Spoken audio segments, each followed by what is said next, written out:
Hi guys, good morning.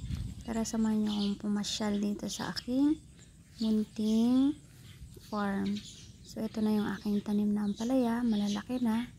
Ampalaya sa Tagalog dito sa amin sa Ilocano ay pareya.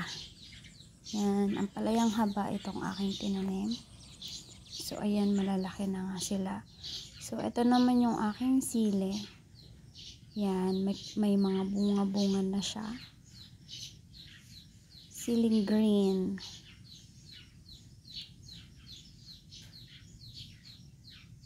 Yan, may tag-isa ng bunga.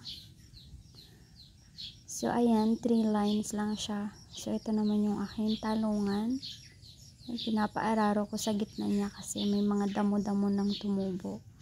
So yan, may bunga na rin na tig-isa. --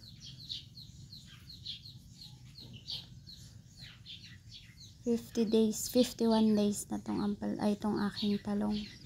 So wala pang bunga. Ito naman yung aking upo. Malalaki na rin. Itong upo na to ay isiningit ko na dito sa aking patola. So yung patola ko kasi malapit na siyang mamatay. So ayan, may mga bunga pa siya, marami. Kaganda. Ayan. Marami pa siyang bunga. Pero tinamnan ko na siya ng upo. Pinasingitan ko na. So diba, ang galing ng aking mindset. Charot. So ayan yung kanyang mga bunga. Marami-rami pa.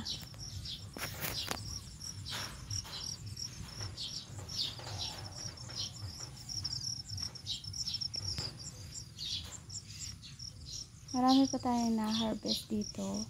Pero kita nyo naman, matanda na kasi siya. So, kailangan na natin tamnan ng bago. Kaya pinasingitan ko ng upo. Para pag talagang tatanggalin na siya, aakyat na rin yung upo. So, ayan, galing ng aking mindset. Charot. Yan, marami pa siya talagang bunga.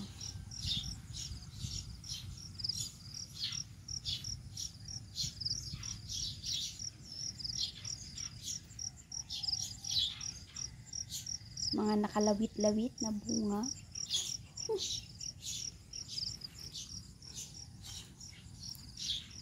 So, ito pa yung aking talungan.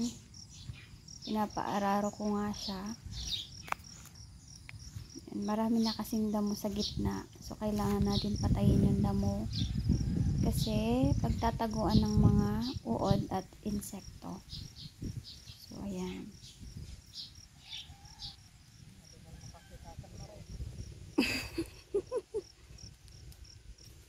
So, ayan muna for today's video. Thanks for watching. God bless!